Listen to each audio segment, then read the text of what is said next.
പ്രിയ സഹോദരീ സഹോദരന്മാരെ, അത്യുന്നതങ്ങളിൽ ദൈവത്തിന് മഹത്വം, ഭൂമിയിൽ സന്മനസ്സുള്ളവർക്ക് സമാധാനം. രക്ഷകനായ ഈശോയുടെ ഉറവിയുടെ സന്ദർഭത്തിൽ മാലാഖമാർ പാടിയ ഗാനമാണിത്. ക്രിസ്മസ് ആഘോഷങ്ങൾ ലോകമെമ്പാടും നടക്കുന്നു. ക്രിസ്മസിനെ കുറിച്ച് ചിന്തിക്കുമ്പോൾ നാം ഒരുപക്ഷെ ചിന്തിക്കാത്ത ഒരു വസ്തുതയുണ്ട്. ലോകത്ത് നടന്ന ഏറ്റവും വലിയ അത്ഭുതമാണ് ക്രിസ്മസ്. ദൈവപുത്രൻ്റെ മനുഷ്യജന്മം. ആദ്യം മുതലേ ദൈവത്തിലായിരുന്ന വചനം, ദൈവത്തോട് കൂടിയായിരുന്ന വചനം, ദൈവമായിരുന്ന വചനം മാംസം ധരിച്ച് മനുഷ്യരുടെ ഇടയിലേക്ക് വരുന്നു. മനുഷ്യരക്ഷയ്ക്ക് വേണ്ടി, മനുഷ്യനെ ദൈവവുമായിട്ട് അനുരഞ്ജനപ്പെടുത്തുന്നതിന് വേണ്ടി, തിന്മയിലേക്ക് ചായ്ച്ചിലുള്ള മനുഷ്യന് ദൈവത്തോട് ചേർന്ന് ജീവിക്കുവാനുള്ള വഴിയാണ് മനുഷ്യാവതാരം ചെയ്ത ദൈവപുത്രൻ.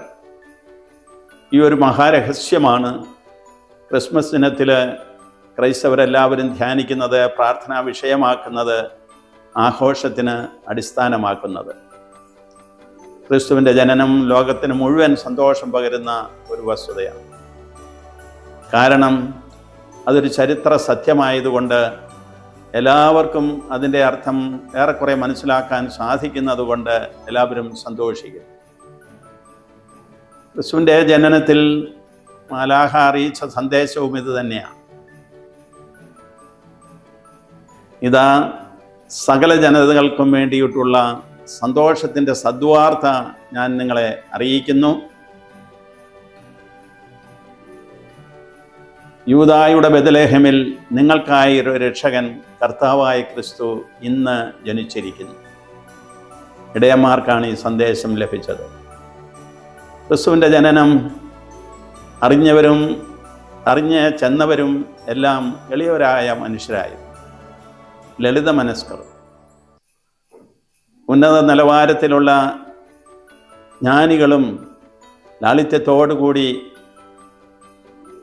യഹൂദരുടെ രാജാവായിട്ട് പിറന്ന ക്രിസ്തുവിനെ കാണുവാനായി ബെത്ലഹേമിലെത്തുന്നു. ബെത്ലഹേമിലെ കാലിത്തൊഴുത്തിൻ്റെ സാഹചര്യം ഒന്ന് ഓർത്തു നോക്കുക. ദരിദ്രമായ ഒരു അവസ്ഥയാണത്.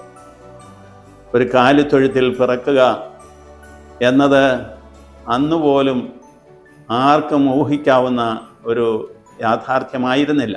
എങ്കിലും അത് സംഭവിച്ചു. ക്രിസ്തുവിൻ്റെ ജനനത്തിന് സമാനമായ ജന്മങ്ങൾ മനുഷ്യചരിത്രത്തിൽ ഉണ്ടാകും. ഇന്നും പാതയോരങ്ങളിൽ ജനിക്കുന്ന ശിശുക്കളുണ്ടാവാം. യുദ്ധത്തിൻ്റെ പശ്ചാത്തലത്തിൽ അഭയാർത്ഥി ക്യാമ്പുകളിൽ ജനിക്കുന്ന ശിശുക്കളുണ്ടാകാം.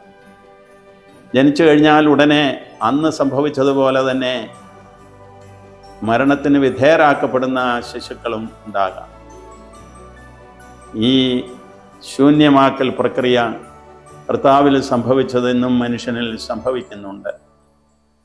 തന്നെ ശൂന്യനാക്കി മനുഷ്യരൂപമെടുത്ത് മനുഷ്യരെ പോലെയായി ദാസന്റെ രൂപത്തിൽ കർത്താവ് വന്നു എന്നാണ് പൗലോസ് ശ്ലീഹ ഫിലിപ്പിയർക്ക് എഴുതുന്ന ലേഖനത്തിൽ പറയുന്നത്. ഈ ദാരിദ്ര്യാവസ്ഥ നാം മനസ്സിലാക്കണം.